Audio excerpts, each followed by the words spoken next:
Ang karanasan kong to ay nangyari noong college pa lang ako, taong 2016. Tawagin niyo na lang akong Otis. Tubong rumblon ako para protektahan ng barangay na to ay hindi ko nasasabihin na eksaktong address. Unang araw ko pa lang to sa lugar na yon. Kasama ko ang mga naging kaklase ko noong high school, pati na ang isa kong pinsan.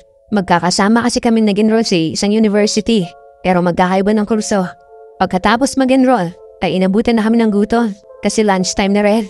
Hanggang nakahanap kami ng kainan sa isang food court. Hindi naman kalayuan sa university na papasukan namin. Hindi naman siya ganun kaliblib. Katunayan ay marami naman daw kumakain dito. Pero na mga oras na to, ay kami lang ang customer nila. Likas na sa akin na mapagmatsyag, lalo na kapag bago ako sa lugar. Kaya palingon-lingon ako sa paligid nito. Hanggang napatingin ako sa isang food stall. Walang gaanong tao sa pwesto nila. Ang nandun lang ay yung kahera nilang nakatingin sa akin. Nang mapansin ng babaeng nakatingin ako sa kanya, ay bigla siyang umiwas ng tingin. Isan, mukhang crush ka ng babaeng yun ah. Tado, mukha nga akong kakainin ng boy. Baka kasi sinusupladahan mo. Napansin din pala ng pinsan ko ang ginawang pagtitig sa akin ng babae. Hinayaan ko nilang to kasi natural lang naman sa mga tao ang mapatitig ng hindi sinasadya o kapag bago lang nakikita. Nag-order na lang ako ng mga kain. Matapos kumain, ay naghanap naman kami ng boarding house. Nagkataon naman yung nahanap namin ay malapit lang din sa food court na kinainan namin. Pinsan ko at yung pinaka-close kong kaklase ang kasama ko nito sa kwarto. Naayos naman namin ang lahat na kailangan ayusin ng araw na to hanggang sa mag-start na rin ang pasukan. Naging suki na namin ang una naming kinainan sa food court. Doon kasi sa pwesong yun na may pinakamaraming kumakain. Siguro ay dahil masarap ang ulam at tiwala ang mga tao na malinis ang pagkain nila. Hanggang sa makabili na kami ng sariling lutuan namin. Kaya sa boarding house na kami nagluluto.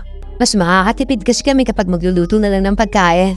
Hanggang isang araw ay walang nakapagluto sa mga kasama ko. Kasi lahat kami ay sobrang busy sa school. Alas 8 na ng gabi to nang magkayayaan kami sa food court na kumain. Kaso pagdating namin dito ay sarado yung food stall na madalas namin kainan. Tumipat na lang kami sa kabila para doon kumain. Pero dahil mausisa ako, ay nagtanong ako sa babae habang yung mga kasama ko ay namimili na ng kakainin nila. Ate, bakit sarado yung kabila? Hindi din namin alam. Pero ang usap-usapan ay namatay daw yung may-ari kaya sarado muna sila. Ah, kaya naman pala. Masarap din naman ang mga ulam namin dito kaya dito na lang kayo kumain palagi. Dagdagan ko pa ng serving para sa inyo. Tara na, sige po, salamat. Alam ko namang pinasusuki lang kami ng babae. Kaya sinakyan ko na lang ang sinabi niya. Nang makapili namin ng ulam, ay sa may gilid ng mesa kami pumesto. Malapit to sa kinakainan namin dati. Pagkatapos kumain, ay nagpahinga muna kami konti habang nagkakwentuhan. Hanggang may napansin ako matandang lalaki na dumaan sa pwesto namin. Tapos dumiretso siya sa saradong food stall. Nakayuko lang siya doon at hindi ko alam kung ano ang ginagawa niya. Pero ang mas nakatawag ng pansin sa amin ay ang kakaibang amoy na umalingasaw sa paligid ng dumaan siya sa harap namin. Parang amoy ang hit at lana. Amoy na amoy ko to. At pati mga kasama ko ay napaluhot ng ilong dahil sa baho. Unang nag-react ang pinsan ko. Katawagin na lang natin sa pangalang Eunice. Ang baho! Naamoy niya ba yun? Naka Eunice, baka naman ikaw yun. Umutot ka yata eh. Uy, hindi ah. Hindi naman amoy utot eh. Mas malala pa nga. Grabe, ang baho talaga. Naamoy ko nga rin eh. Sino ba yun? At mukhang ginawang lotion ng lana. Umamin ka na kasi Eunice. Bago gusto mo rin ng tawas, marami ako. Mga baliw talaga kayo. Kanina wala naman yung amoy na yun eh. Bakit mo talaga banding Eunice? Wala kang sense of humor. Uy, tumigil na nga kayo. Teka, mukhang yung matandang lalaki yung tiyatamaan ng biro niyo. Ang sama makatitig eh. Ala, oo nga no. Kayo kasi eh. Kung makapagbiro kayo, mapapaaway pa tayo. Hindi ako ang pangit ka banding. Pangit lang ang sense of humor niyo. Uy, ano pang ginagawa natin dito? Baka sigurin tayo niyan. Alam mo mapangasan ng kapugian ko. Mukha mo pa talagang inalala mo. Tayo na nga. Baka ano pang gawin sa atin na matanda na yan eh. Ang sama kasing makatingin ng matandang lalaki na tambay sa saradong food stall. Nandilisik kasi mga mata niya na parang sinasapian. Kaya mabilis ko nalang niyaya yung dalawa na umalis. Tingin ko kasi ay parang may sapak ang lalaki. At baka ano pang gawin sa amin. Matagal-tagal din kaming hindi bumalik sa food court na yon. Nagtitipid kasi kami. Kaya talagang kinerve namin ang pagluluto. Hanggang sa dumating yung araw na to. Kung saan nagsimula ang kakaibang karanasan ko. Sabado nito at maulan. Sa pagkakatanda ko, ay may bagyo na mga panahon na to. Kaya panay buhos ang ulan. Masarap humigop ng sabaw. Kaya nagkasundo kaming kumain na lang sa food court. Kaya siya bumili pa ng karne at magluto. Sama-sama kaming pumunta doon. Pati na ibang mga kasama namin sa boarding house. na nakapalagayan na rin namin ng loob. Pagdating namin sa food court, ay sarado yung dati namin kinakainan. Kaya nakipila na lang kami sa katabing food stall. Pero ang pinagtataka ko, napakaraming kumakain sa isang stall na dati naman ay hindi pinipilahan. Pero ngayon, halos na saan niya na lahat ng tao. Yung babaeng nasa tabi ng mga lutong ulam ay yung babae ding nakatitig sa akin noon. Ngayon ay nakatingin siya ulit sa akin. Insan, mukhang masarap yata yung pagkain dun ah. Yung dumog eh. Huwag ka nang sumiksik dun. Ang dami-dami naman tao. Dito na lang tayo. Masarap din naman ang luto nila rito. Nagtataka lang naman ako. Kasi bakit biglang dinumog yan? Dati iniiwasan ng mga taong kumain dyan eh. Kaya baka may masarap na silang ulam. Baka bago na yung kusinera nila kaya sumarap na bigla ang putahe nila. Gusto mo bang kumain doon o dahil lang dyan sa babaeng tingin ng tingin sa'yo? Uy, hindi ah. Umili ka naman ng ulam dyan. Mukhang masarap yata yung sinigang na baboy nila. Pero may bulong-bulungan ng mga bumibili rito. Pati na rin ang mga serbidora. Na mukhang may gayuma daw ang pagkain sa kabila. Mukhang hindi sila kumbinsido na masarap ang ulam doon. Kaya naglipatan ng iba nilang customer. Napailing na nga lang ako. Dahil paharamdam ko'y sinisiraan lang nila ang kabilang food stall. Ganun naman kasi ang ibang mga tao. Kapag nauungusan sila ng katabi nila o kapag umaasenso ang iba, ay pilit naman nilang pababagsakin to. Pero para sa akin, normal lang naman yun. Iniisip ko na nga lang nito. Baka iba na ang kusinera nila. Kaya upgraded na rin ang mga ulam na binibenta nila. Bigla ako napatingin ulit sa kabilang food stall. Nakita ko ang isang matandang lalaki na tayo sa bungat. Umiti siya sa akin at kinawayan ako. Pero ewan ko ba nito? Parang wala ako sa sarili. At naglahad ako papunta sa kanya. Narinig ko pang pagtawag sa akin ng pinsan ko. Pero hindi ko siya pinansin. Paglapit ko sa kanya, ay naamoy ko kagad ang mabangong aroma ng mga ulam nila. Nakakatakam at nakakagutom ang mga to. Tinignan ko pa ang nakahilerang ulam.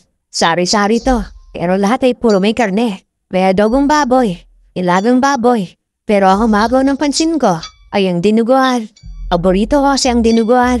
Kaya na makita ko ang itim nitong sabaw at umaapaw na mantika, ay sobra akong natakan. Umupo at nag-order ng 2 kanin sa dinuguan. Tapos humingi na rin ako ng sabaw. Agad ko nilantakan ng pagkain na maserve sa akin to. Para akong maagawan dahil sunod ang pagsubo ko. Nagtaka nga rin ako sa sarili ko nito. Pero hindi ko makontrol ang pagsubo ko. Dahil napakasarap kasi. Kaya na maubos ko, ay hindi pa ako nahiya. Tinilaan at sinimot ko pa ang nasa mangko. Madam, pa-take out na po ako. Nako, wala na iyo. Ubus na ang dinuguan. Nako, sayang naman po. Ang sarap po kasi ang pagkakaluto niyo eh. Bumalik ka na lang ulit sa susunod. Sige po, eto pong bayad. Ulang beses mo kumain dito, hindi ba? Sabi na libre ko na muna ang kinain mo. Pero sa susunod, may bayad na yan. Nako, ang bait naman po niyo. Salamat po kung ganun. Tuwang-tuwa ako kasi nabusog na ako at hindi pa ako gumastos. Nang mabusog ako, saka ako lang naalala yung mga kasama ko. Tapos na rin silang kumain nito at lahat sila'y nagtatakang nakatingin sa akin. Pagka-uwi namin, ay agad akong tinanong ng pinsan ko. Ganun ba talaga kasarap ang pagkain doon, Otis? May pagdila ka pa sa mangkok? Grabe, buti hindi mo ako kasama kanina. Makakahiya ka. Masarap nga kasi talaga ang luto nila. Mag-take out pa nga sana ako eh. Kaso busa raw eh. Kahit naman gaano kasarap ang ulam, di ko naman didilaan ang mangkok sa ganong kadaming tao. Nakakahiya ka sa angka natin, insan. Subukan mo kasing kumain dun para malaman mo. Libre pa nga ang bagong customer eh. Iba rin ang pakaluho nila. Kaya siguro dinudumog ng mga tao yun. Kaya siguro ibang mga natitinda dun mga bitter. O sige, bukas kumain tayo ulit dun. Sisiguraduhin mo lang na talagang masarap ang mga ulam nila. Oo ma, kapag natikman mo yun, siguradong makakalimutan mo rin na may kasama ka. Nagtawanan na kaming dalawa. Habang papasok sa boarding house namin, paakyat na kami sa 3rd floor. Nang salubungin kami ng babaeng galing sa 2nd floor. Pwede ko ba kayong makausap? Lalo na ikaw? Ako? Bakit ako? Sino ka ba, miss? Ako si Cassandra.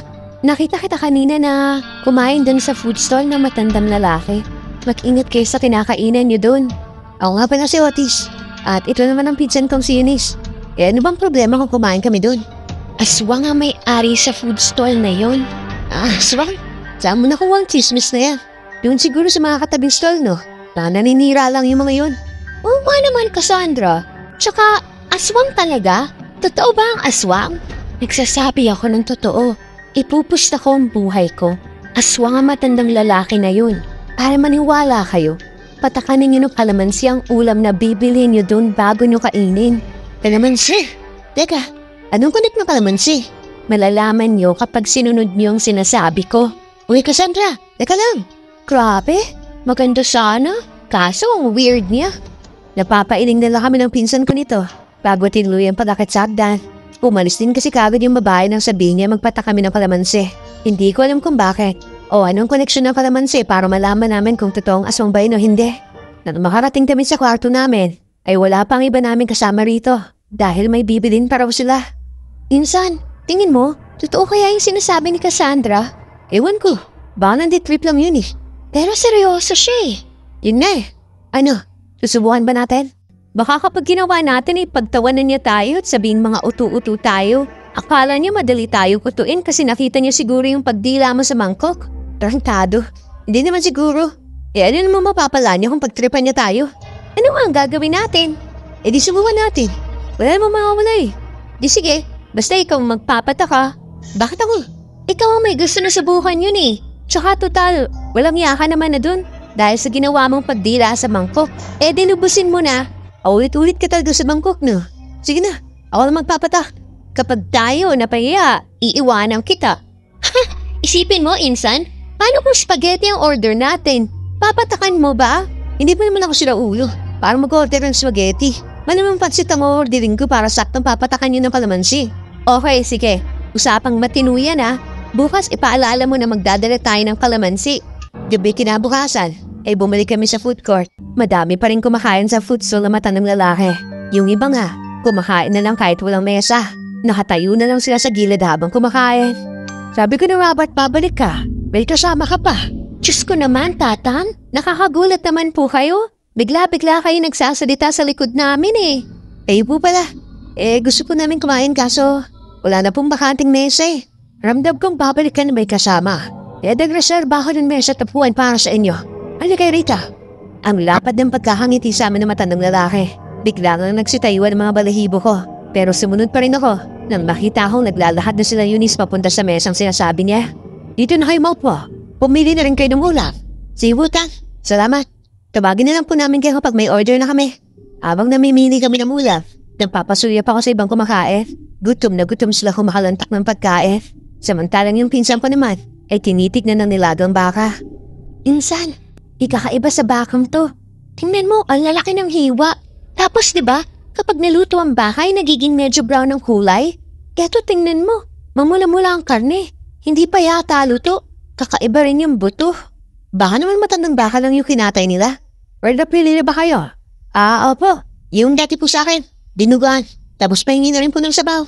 Nilagang baka po ang akin. Abang naghihintay kami ng order, ay nagpaalam saglit ng pinsan ko na magsisiyar daw siya. Kaya naiwan ako sa table namin. Lumapit naman ng servidora sa akin at nilapag ang mga order namin. Ang laki ng pagkakangiti niya na para bang tuwang-tuwa siya. Pero nakakapanindig ng balahibo. Para kasing nakakatakot yung ngiti niya. Ilang saglit pa ay nagulat na ako na makita ko si Eunice. Humahangos to pabalik. Pawisan siya't namumutla na para bang may kinakatakutan. Eunice, anong nangyari sa'yo?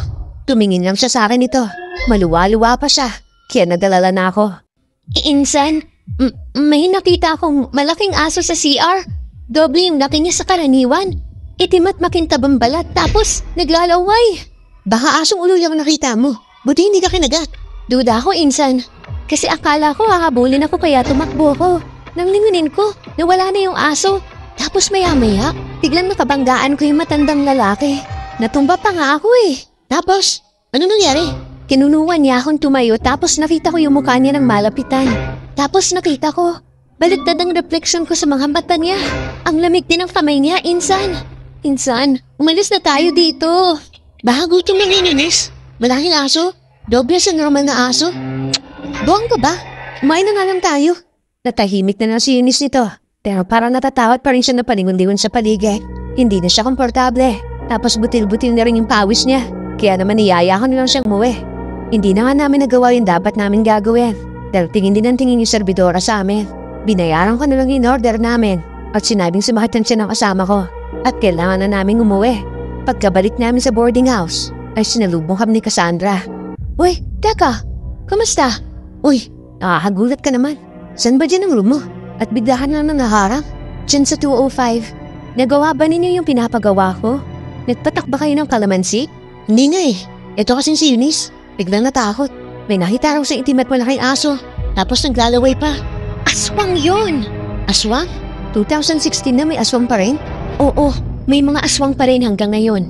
Kung napatakan sana ninyo ng kalamansi ang ulam, malalaman yung nagsasabi ako ng totoo. Ikaw, wala ka bang nararamdamang kakaiba nung kumain ka sa pagkain nila? Baka nayanggaw ka na nila.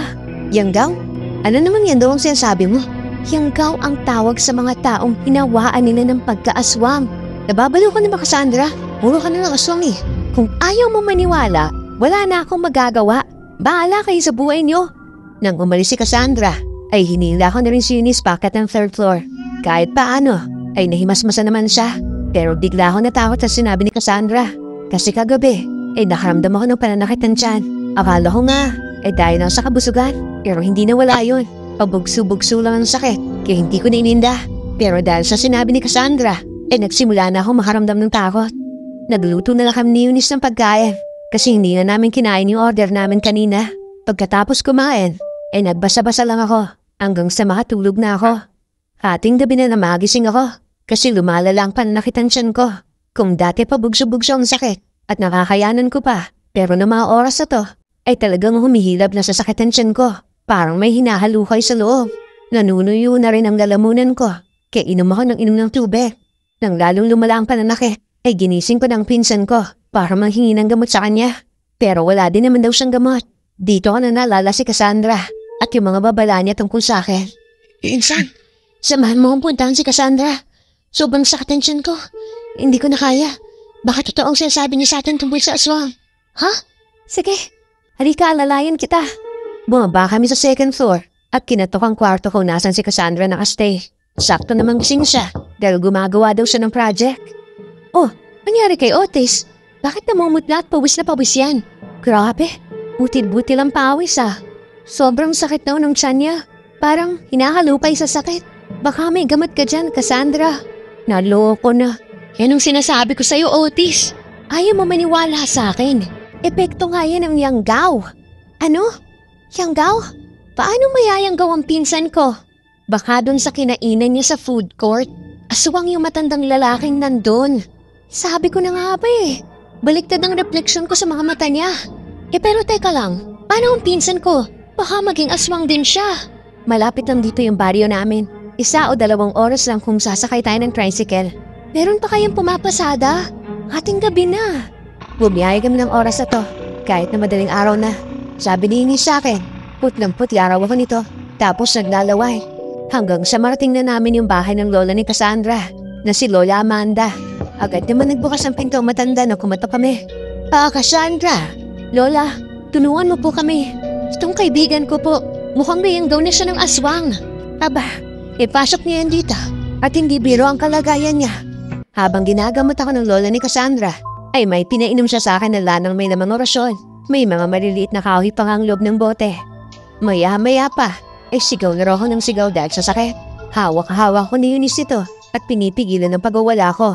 Kahit si Cassandra raw nito ay natataranta na tumiiyak dahil baka hindi ko raw kayanin ang panggagamot ng lola niya. Sige iluwa mo ang dapat mong iluwa. Huwag mong pigilan yung pagsusuka mo. Sige, sumukha ka lang.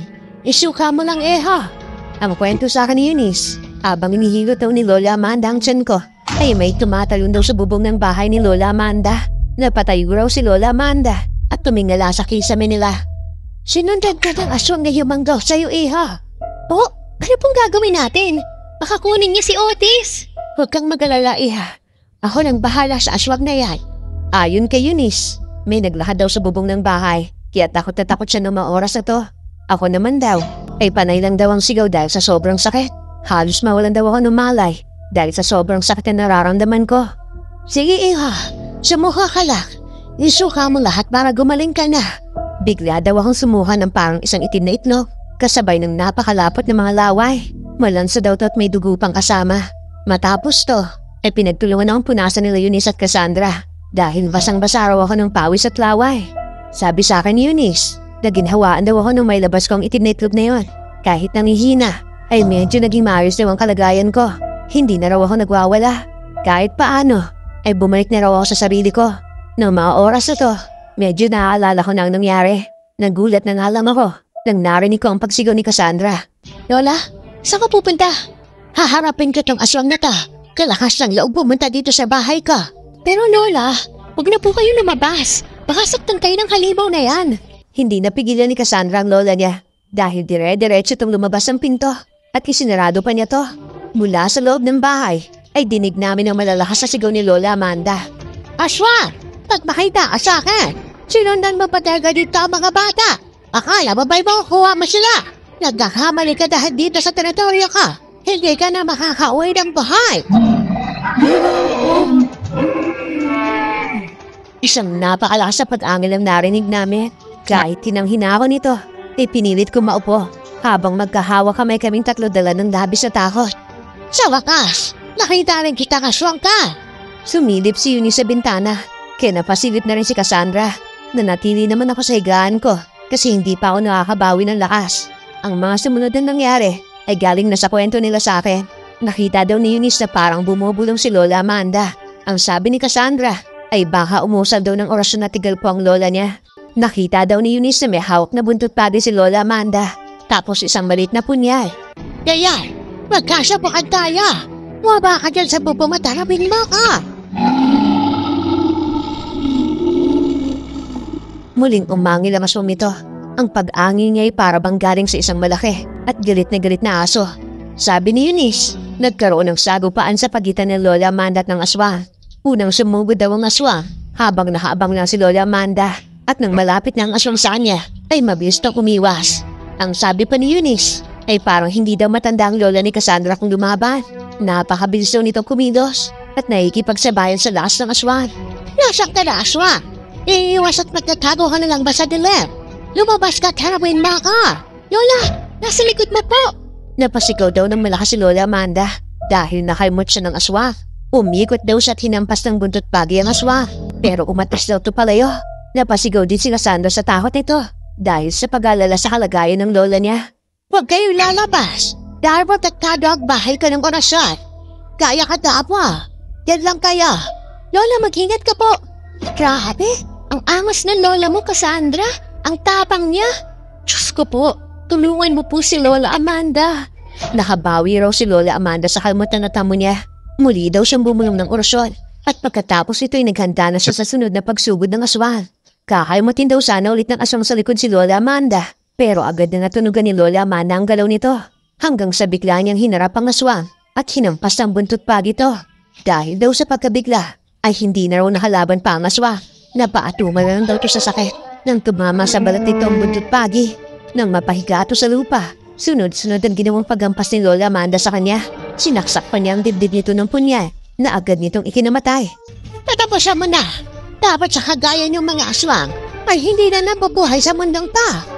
Higing-tuy pa raw ni Lola Amanda ang ulo ng aswang para hindi na raw tumabuhay pa. Matapos to, ay inalalayan ako nila Eunice at Cassandra para lumabas at tignan ng bangkay ng aswang. Nasaan yung tao na to?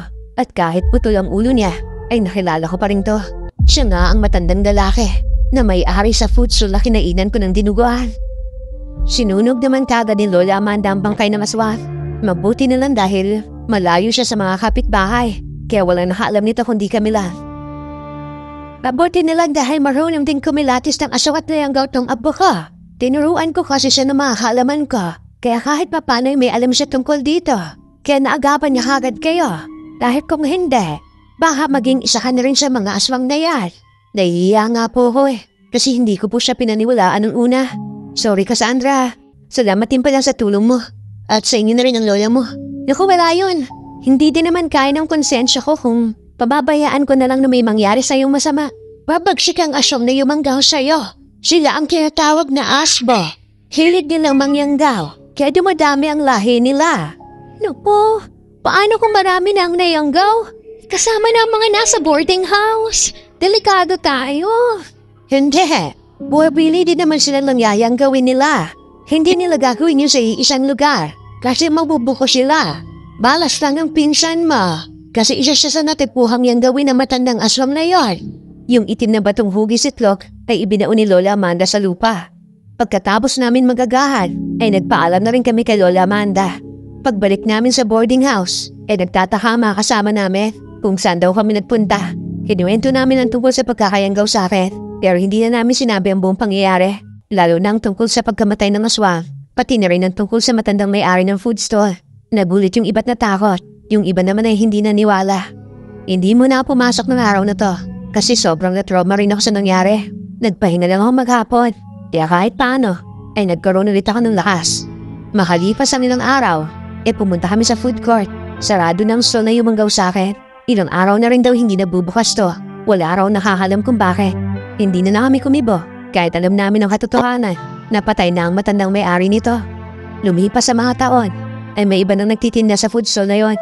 Iniwasan na namin ni Eunice na kumain sa labas. Nagluluto na lang kami ng sarili namin pagkain.